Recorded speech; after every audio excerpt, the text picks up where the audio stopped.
de eso. Y ahora, bueno, vamos a hablar con Rodrigo Romano. Estamos en contacto. Rodrigo, ¿cómo estás? Bien, bien, un placer enorme de saludarte a vos y a toda la gente que te está siguiendo a través de Arapay en este momento. La verdad que recién llegando a casa, que terminé hace un ratito de relatar un partido de fútbol argentino, así que ya estoy pronto para charlar con ustedes. ¿Cómo andan? Seguro, bueno, muy bien, Rodrigo, muchas gracias por atendernos entonces. Bueno, estábamos hablando un poco de Suárez, de Cavani, hablamos también de lo histórico que fue el gol de Cavani ayer, que fue el último gol en la historia del estadio donde, por ejemplo, Pelé hizo 5 goles en 2 partidos. Sí, sí, me parece que obviamente los salteños están marcando una época muy distinta, muy dulce en el fútbol uruguayo. Me parece una bendición para todos ustedes que los dos sean de ese lugar, que los dos sean de esa tierra. Son dos tipos realmente muy queridos, con perfiles me parece muy similares en torno a muchas cosas, pero sí este hecho va a ser histórico para Cavani, el hecho de haber anotado en ese estadio y de estar encaminándose hacia el récord de Maradona con 115 goles. Él está todavía a 34 goles del récord de Maradona. Yo creo que lo van a vender antes, me da la impresión que no va a llegar, porque yo creo que Cavani está perfectamente para jugar en un equipo con más clase que el Napoli, ¿no? Claro, sí, es lo que estaba diciendo también antes de llamarte, que Cavani ya merece poder explotar en España, en Inglaterra, en un cuadro más grande a nivel continental. Y bueno, ya que nosotros siempre comento con vos a través de Twitter el tema de Cavani, ¿no? Generalmente cuando se vienen los partidos de selección o cuando pasan, siempre comentamos de la posición de Cavani, ¿no? Sí, sí, hoy yo no tengo ninguna duda que él tiene que jugar de 9 al lado de Suárez. Obviamente que el técnico es Tavares y él sabe dónde lo ubica. Yo creo que es un desperdicio tener un jugador como él jugando de doble lateral. En el Napoli juega de punta, ayer lo acompañó el chileno Vargas, a veces lo hace Pandel. Él de por sí, yo le entiendo a Tavares cuando Tavares dice que Cavani tiene físico como para hacer un esfuerzo realmente a destajo en materia de marca y de proyección, pero me parece que tener un jugador de esos para esa tarea, me parece que es realmente desperdiciarlo. Y yo no sé cuántas delanteras en el mundo de clase, de jerarquía como la de Suárez Cavani hay hoy en día. Me parece que hay que explotarlo y hay que explotarlo de otra manera. Seguro, sí, la verdad que sí. Bueno, y metiéndonos un poco en vos como periodista, cómo empezó todo esto? ¿Vos de niño ya te gustaba esto, te apasionaba el periodismo, el relato? Sí, sí, desde muy chiquito, yo tenía 6 7 años y ya andaba con un cuaderno apuntando cosas del fútbol uruguayo. Me acuerdo que mis abuelos compraban el diario los lunes y los viernes, y los lunes yo con los resultados recortaba la foto de los diarios y le ponía la leyenda que a mí me gustaba o que yo quería. Eso te digo que tenía 9 o 10 años y ya en los cumpleaños tenía la tendencia de si había un partido de fútbol me olvidaba de los cumpleaños. Ya por ese lado yo veía que el tema del periodismo deportivo y fundamentalmente el tema del relato iba a ser una vocación muy importante en mi vida, ¿no? Seguro. Y cuando llegaste, ¿cómo fue tu carrera para llegar a donde estás hoy? Bueno, yo empiezo a trabajar en Radio Universal, en la parte de básquetbol, en el año 1994. Fue la primera vez que salí al aire, pero antes estuve un año yendo a escuchar una grabación de un programa de básquetbol que se grababa a las 20 y salía a las 12 de la noche, con Alberto Sonsol, Rubén Vázquez y el desaparecido Oscar Avero. Y un día se enferma un compañero de otitis con un problema de oído y Alberto Sonsol me dice si no quería salir al aire, si no quería probar. Y yo obviamente le dije que sí, porque era la gran chance, la gran oportunidad. Fue un partido del viejo Federal de Segunda, que hoy en día se llama Metropolitano. Jugaba Liverpool, que todavía estaba en el básquetbol afiliado, contra Unión Atlética. Y no pude salir al aire porque el partido se suspendió por falta de guardia policial. Wow. A la semana tuve otra chance, ahí sí pude salir. Y así estuve un año entero saliendo, haciendo informes desde las canchas de básquetbol, en la época que no había celulares y había que hablar en la cantina rodeado de gente. Había que tener un aplomo especial como para bancarte las miradas, algún reproche, algún insulto.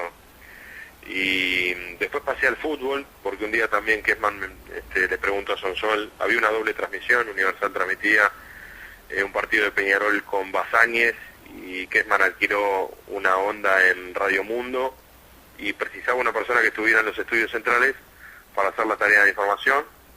Y qué más le preguntó a Sosol, ¿no tenés a nadie que le guste el tema de los números, estadísticas? Sí, llevó a los Romanos, que Romano es loco por los números, le gusta todo eso.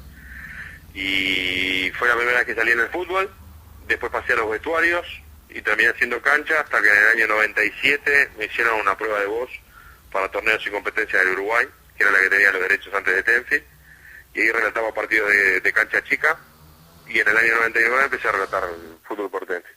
Seguro. Bueno, y bueno, me imagino que a medida que fue avanzando tu carrera periodística, fuiste perdiendo un poco la pasión por el que capaz era tu cuadro de niño. No, vos sabés que nunca fui un apasionado de mi equipo.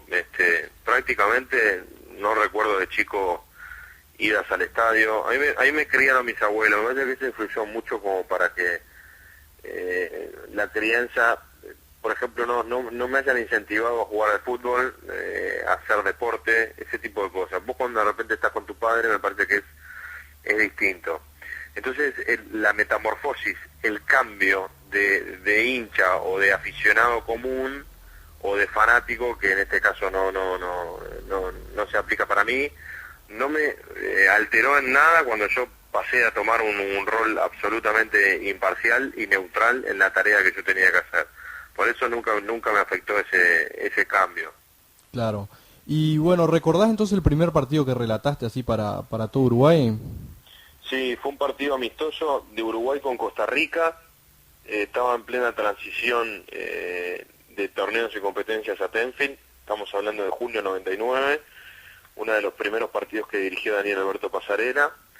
Eso fue un amistoso. Y después el primer partido que me tocó salir al aire fue el 24 de julio del 99, un partido que Huracán Buceo le ganó a Nacional 3-2 por el torneo en clausura de ese año. Esa fue la primera vez. ¿Y cómo fue la sensación del el primer partido que relataste de la selección, entonces, como decía, ante Costa Rica? Fue espectacular, fue espectacular. Con la selección sí, soy bien enfermo, soy bien fanático. A veces me traiciona un poco ese tipo de cosas. Pero a medida que va pasando el tiempo me he querido despojar de ese hinchismo que realmente no puedo. Empieza el partido y realmente me transformo. Claro. Bueno, entonces, ¿y el primer clásico que relataste, te acordás? Sí, el primer clásico también fue por ese clausura del 99, lo ganó Peñarol 2-1. Después hicimos 3 clásicos más, que fue la definición de ese uruguayo. Y estoy casi cerca de 70 clásicos en 13 años. Falté a 2 nada más. Falté el de la Copa Teresa Herrera, que se disputó en España porque Tenfield no tenía los derechos. Ese día salió por Canal 12.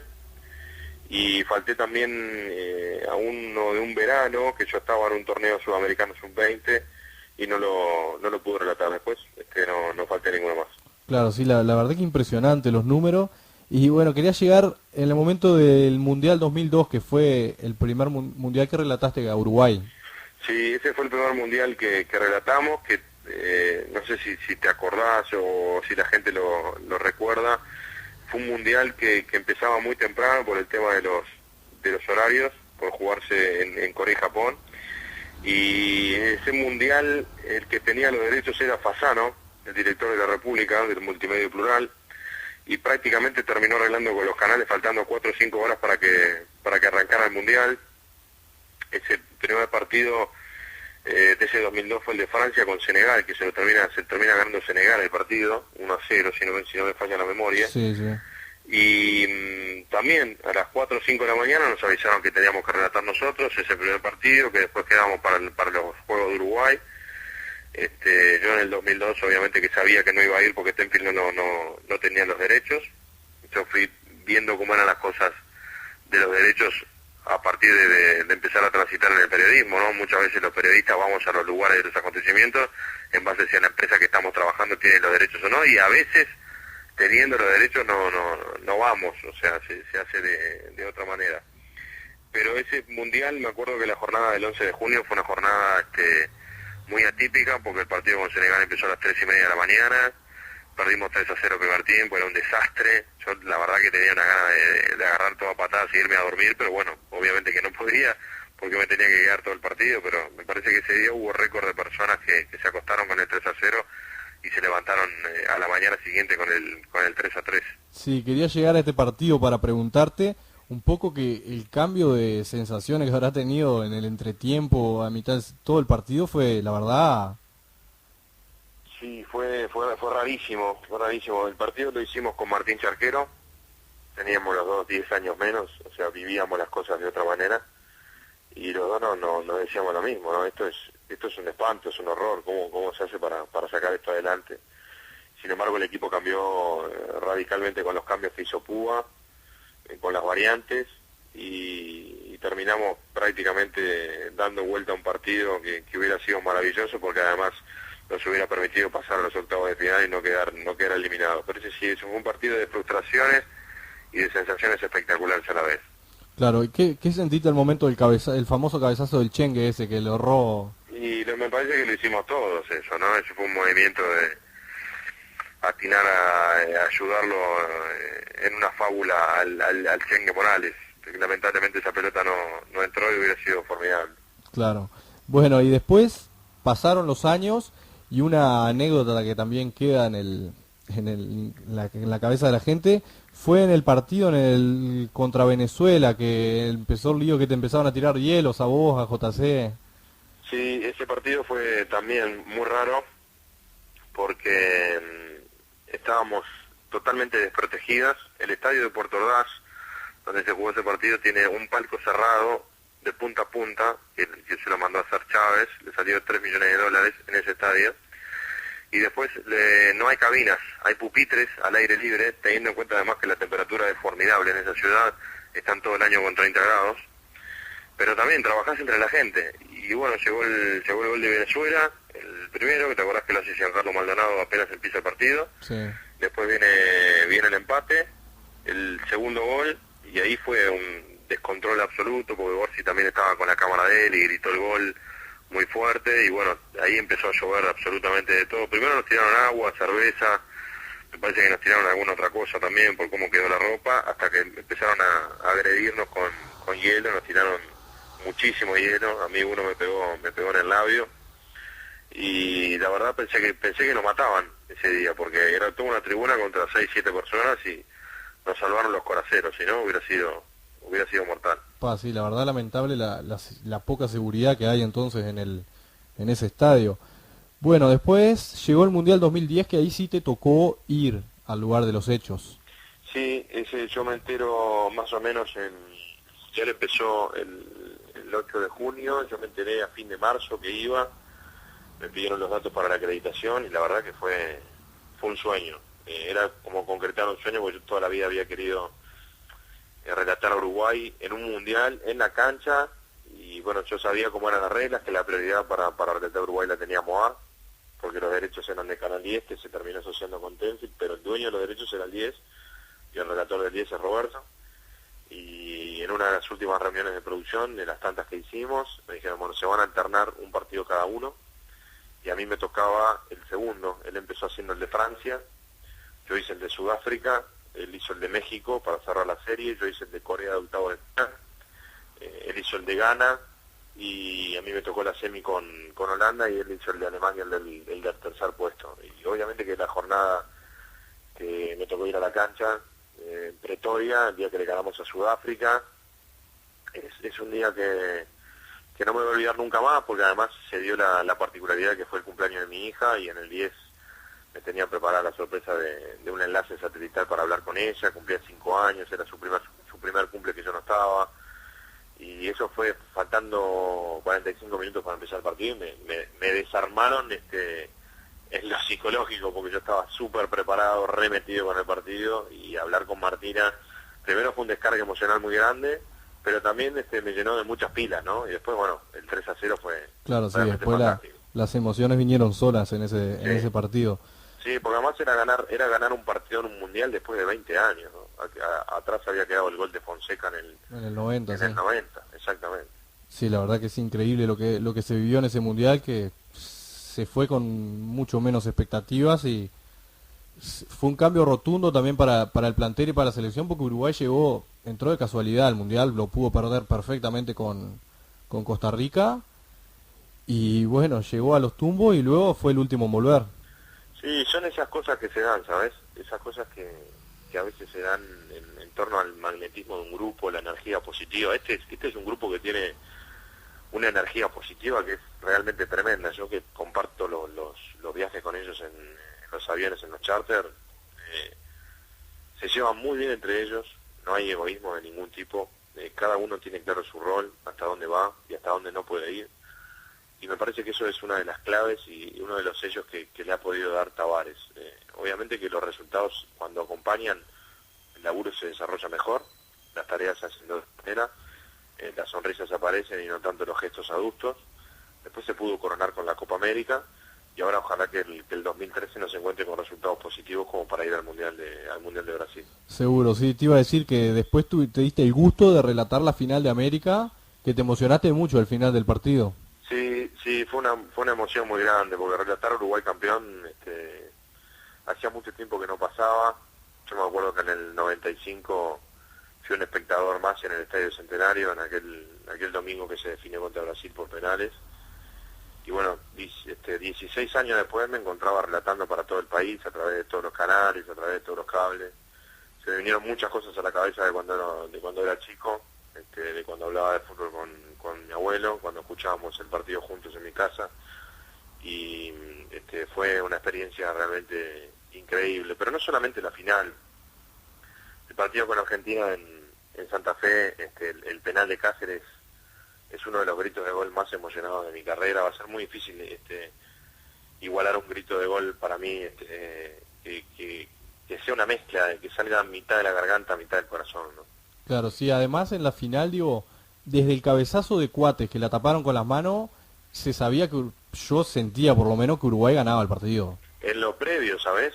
En lo previo, pero ellos también lo suponían, ¿eh? Los paraguayos la tenían clara que tenían que salir a pegar y a cortar el juego porque Uruguay era muy superior, y el 3-0 se ajustó claramente a lo que eran uno y otro. La diferencia futbolística de Uruguay con los demás fue realmente abismal, y además, ¿sabes cuándo nos dimos cuenta que estábamos para campeones? Justamente ese partido con Argentina, porque cuando nos vamos a Santa Fe, que volvemos a Buenos Aires, en el avión, el capitán del avión dice: acaba de quedar eliminado Brasil con Paraguay por penales. Entonces dijimos, es esta es la oportunidad, y bueno, se dio, por suerte se dio. Sí, la verdad que sí. Bueno, un país que quedó totalmente ilusionado, que todo el mundo pensó que, o sea, todo el mundo, pero digo, mucha gente pensó que iba a ser un trámite las eliminatorias, que luego llegó el momento, empezamos bien, pero luego se complicó la cosa ahora sobre las últimas fechas.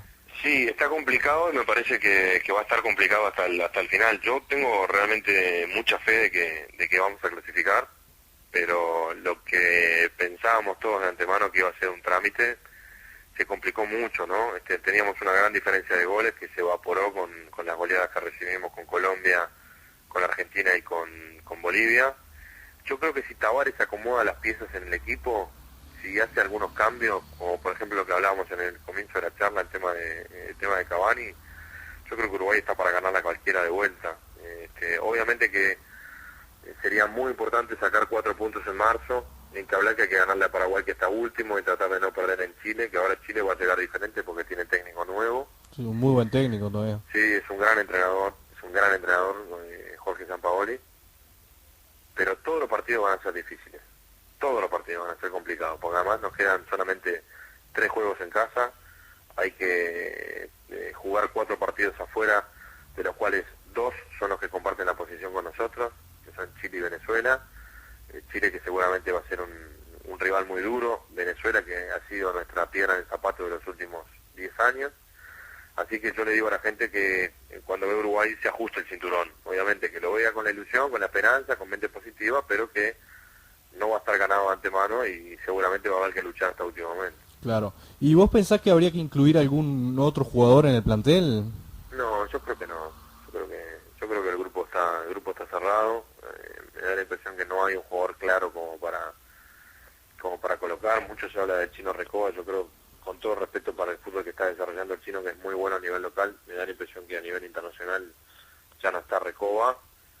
Lo mismo que Juan Manuel Olivera, lo mismo que Santiago Silva. Me parece que está bien lo que tenemos, porque tenemos una mezcla de mucha experiencia y también de mucha juventud, y bueno, está en el técnico saber mezclar esas dos cosas, ¿no? Seguro. Bueno, Rodrigo, la verdad, muchísimas gracias por, a pesar de estar terminando la jornada, estarás muy cansado, por atendernos, para charlar un rato. ¿Y en diciembre vas a estar por acá? Sí, sí, sí. En diciembre vamos a estar en la fiesta del diario Cambio, invitados como siempre por el amigo Julio Aguirre y toda la familia del diario, así que muy contento de poder acompañarnos nuevamente. La verdad que se hizo muy difícil por las fechas, porque incluso la fecha primaria que tenía la fiesta del diario coincidía con la fiesta de fin de curso de mi hija y prácticamente se iba a ser muy difícil, concurrir, pero por suerte hay un cambio en el itinerario del evento que me va a permitir estar en Salto como todos los fines de año. Claro, ¿y en qué fecha quedó ahora la fiesta entonces? La fiesta va a ser el viernes 21. Claro, bueno, entonces te vamos a estar esperando también por acá. Dale, bárbaro, no Nos hay ningún problema. vamos a tener que comer un asado, después como la otra vez como hablamos con Fabián O'Neill acá en el programa, organizamos un asado también. Pero pasa que con O'Neill le organizamos un asado, es una papa. Sí, dijo que lo único que le preocupa es el vino, que llegue a faltar algo. Qué tremendo lo de Fabián, es tremendo. Bueno, Rodrigo, entonces, y vamos a estar atentos en los partidos de los grandes este fin de semana, a ver si nos mandás saludos. Bueno, dale, vamos a tratar, a veces es difícil, pero vamos a tratar de mandar un saludo. Está bien, bueno, muchísimas gracias, te mando un abrazo y estamos en contacto. Dale, Valentín, un abrazo grande para vos y para toda la muchachada ahí de Radio de Pay. Dale, muchas gracias.